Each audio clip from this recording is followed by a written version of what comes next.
Holidays-nale, adu namma GT Holidays da.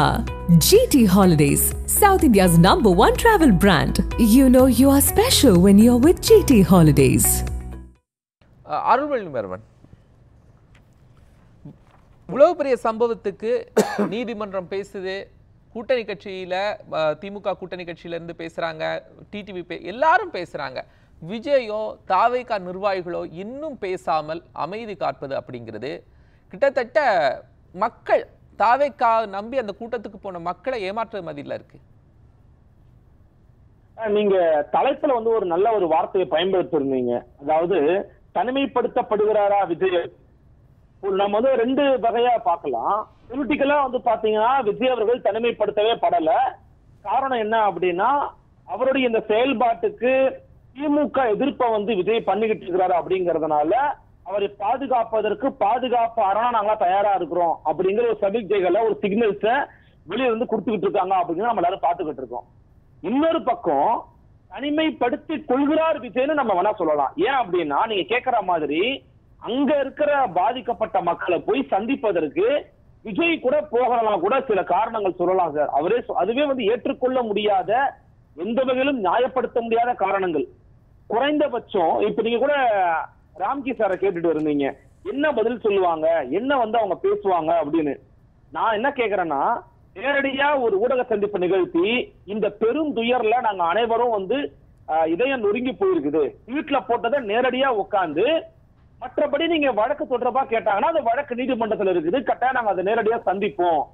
இதையும் விட ஒரு படி மேல போய் அவங்க என்ன பண்ணிருக்கலாம் தெரியுமா?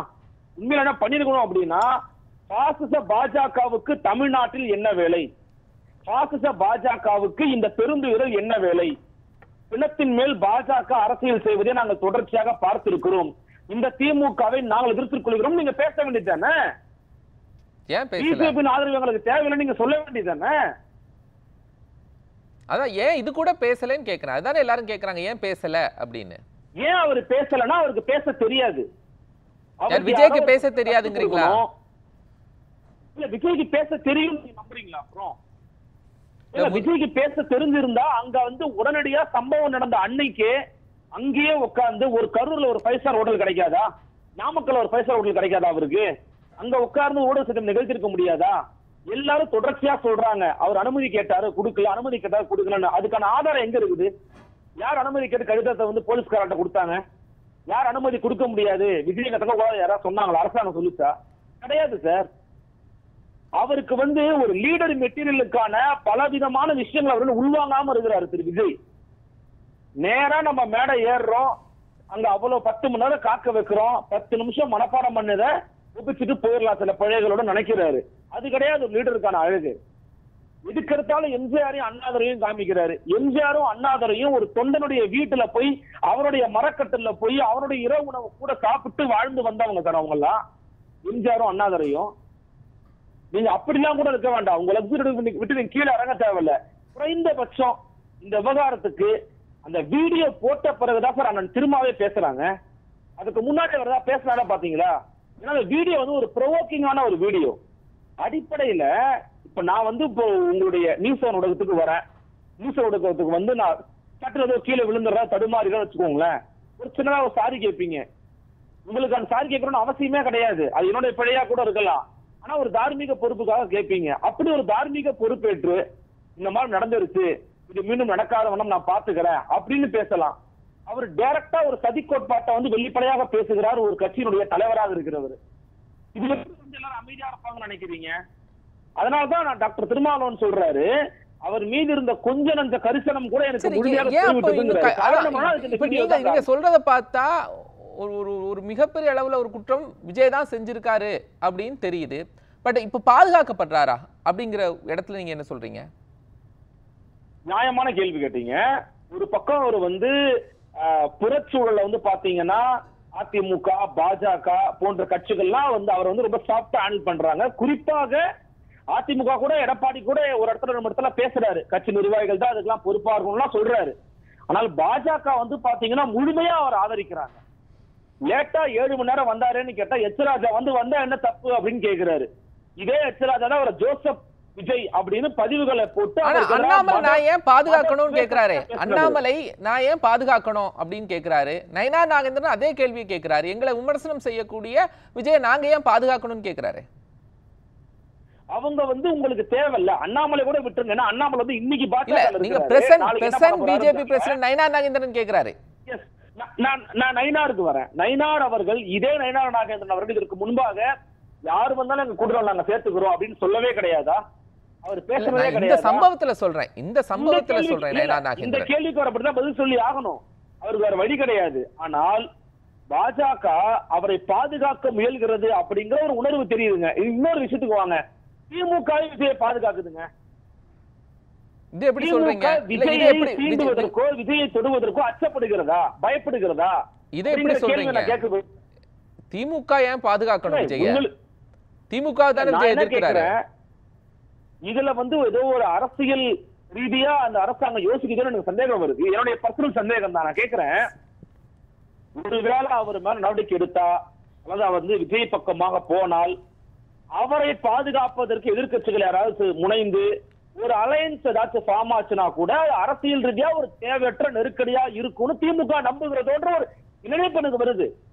41 பேர் மரணம் அடைஞ்சிருக்கிறானா அதை பற்றி யோசிக்காம, கூட்டணி பத்தி யோசிக்காமல் அவர் மீது நடவடிக்கை எடுத்துல என்ன பிரச்சனை இருக்குன்னு நான் கேட்கிறேன். விஜய் தனித்து நிற்பதுதான் திமுகவுக்கு பலம் சார். நம்ம ஓப்பனா உடச்சி பேசுவோம். விஜய் தனித்து நிற்பது மட்டும்தான் திமுகவுக்கு பலம். ஏன்னா ஆன்டி டிஎம்கே ஓட்டு 4ஆ பிரியும். அப்ப திமுகவுக்கு ஒரு பெரிய ஒரு வாய்ப்பா அமையும். அந்த வாய்ப்பு இப்ப வரைக்கும் இருந்துகிட்டு இருக்கு. தேவையில்லாம அவரை போய் சீண்டி, அவரை போய் நம்ம சிறைப்படுத்தி அவர் மீது வழக்குகளை போட்டு அவரை பாதுகாப்பதற்காக எதிர்கட்சிகள் ஒன்றிணைந்து நம்மளை நாளைக்கு எதிர்த்துற போறாங்க அப்படிங்கிற எண்ணம் திமுகவுக்கு இருக்கிறதோன்ற சந்தேகம் எனக்கு வருது. அந்த சந்தேகத்தின் அடிப்படையில் தான் இதை பண்றாங்களோன்ற ஒரு சந்தேகம் எனக்கு வருது. நீங்க ஜாஸ்தியா கனெக்ட் பண்ணி பாருங்க, உங்களுக்கு ஈஸியாவே நீங்க கேட்ச் பண்ணிடலாம். இல்ல விஜய் அதுக்குள்ள போறதுக்கான வாய்ப்பு எப்படி இருக்கு? ஏற்கனவே அதிமுக பாஜகன்னு ஒரு கூட்டணி இருக்கிற போது ஒரு கொள்கை எதிரின்னு அறிவிச்ச பிறகு அவர் எப்படி உள்ள போயிருவாரு? அப்படி திங்க் பண்றதே தவறான ஒரு பெர்ஸ்பெக்டிவ் தானே. இல்ல ஒரு நிமிஷம். கொள்கை எதிரி, அரசியல் எதிரி அவரு சொன்னதெல்லாம் நீங்க ரொம்ப சீரியஸா எடுத்துக்காதீங்க. ஏன்னா இப்போ அவர் அறிவிச்ச பிறகு அவர் நடவடிக்கை எப்படி இருக்கிறது, அவர் வீரியமா என்ன விஷயத்தை செயல்படுத்தி இருக்கிறாரு, கோட்பாட்டு ரீதியா என்ன செயல்பட்டு இருக்கிறாருன்னு பார்த்தோம்னா எதுவுமே பெருசா இல்ல. அவருக்கு எனக்கு தெரிஞ்ச அரசாங்கம் பண்ண ஒரே தப்பா நான் பாக்குறது, இந்த இடத்தை அவருக்கு ஒப்படைச்சது. இந்த இடத்தை அவர் கொடுத்துருக்கவே கூடாது. இன்னொன்னு, உள்ள வந்தா நீங்க பேசாதீங்க, கிளம்புங்க விட்டு அனுப்பி இருக்கணும். அப்படி பண்ணி இருந்தா அவர் என்ன பண்ணிருப்பாரு, அரசாங்கத்தை விக்டிம் கார்டு பிளே பண்ணிருப்பாரு. அரசாங்கம் என்னை பேச அனுமதிக்கல, திமுக அரசு குற்றச்சாட்டு வைக்கிற அப்படின்னு சொல்லி வச்சிருப்பாரு. நான் என்ன சொல்றேன், அரசாங்கம் பழிச்சொல்லு கூட ஆளாக்கிட்டு போட்டோம்.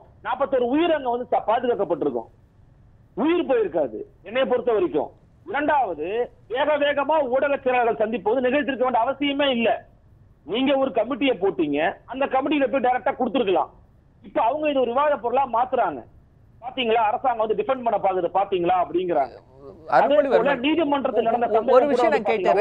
இல்ல டிஃபெண்ட் பண்ணதெல்லாம் உடனடியா அவங்க செஞ்சாங்க. தொடர்ந்து ஒரு 4 பிரஸ் மீட் நடத்தினாங்க. அது எதற்காக அப்படிங்கிற விவாதம்லாம் நடத்துறோம். இப்ப இந்த களத்தில் விஜய்க்கு கிட்டத்தட்ட ஓரளவுக்கு விஜய் செய்தது தவறு அப்படின்னு சொல்லாமல் இருந்தவர்கள் எல்லாம் இப்ப விஜய் செய்தது தவறு அப்படின்னு இப்ப சொல்ல ஆரம்பிச்சுட்டாங்க. இது விஜய் ஒட்டுமொத்தமா அந்த அரசியல் களத்துல இருந்தும் தனிமைப்படுத்தப்பட்டிருக்காரா? அதான் சொல்றேனே, விஜய் தன்னுடைய செயல்பாடுகளின் காரணமாக தானாவே தனிமைப்பட்டுக் கொள்கிறாருன்னு நான் சொல்றேன்.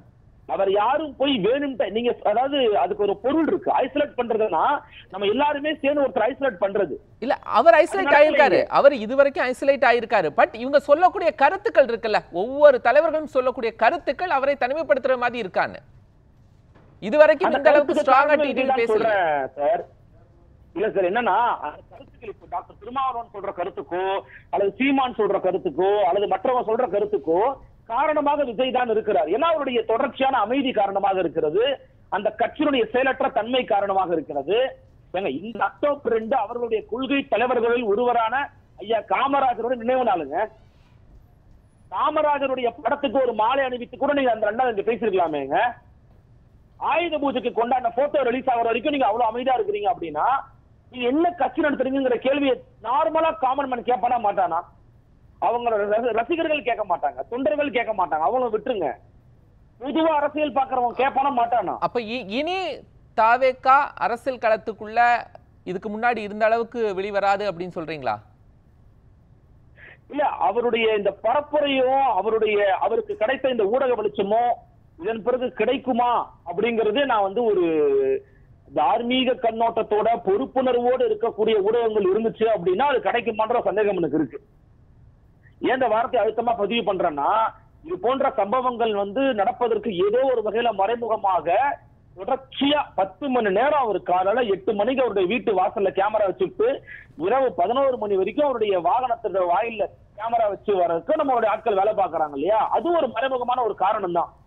அப்ப அந்த மாதிரி ஊடகங்கள் சில கிடைப்பதற்கான வாய்ப்புகள் குறைவா எனக்கு சந்தேகம் இருக்கு. அப்படி இருந்துச்சு அப்படின்னா இன்னொன்னு, நீங்களே உங்களுக்கு அவரே சொல்லியிருக்கிறாரு, நான் பேச போறதே 3 நிமிஷம் தான் சொல்றாரு. கண்டிப்பா ஒரு 3 நிமிஷம் மேல பேச போறது கிடையாது. அந்த கண்டென்ட் நமக்கு என்ன ஸ்ட்ராங் இருக்கும்னு தெரியாது கோபாலகிருஷ்ணன். ஏன்னா இதே விஜய் நீடிச்சாரு அப்படின்னா நிச்சயமா இது வந்து டேக் ஆஃப் ஆகாது.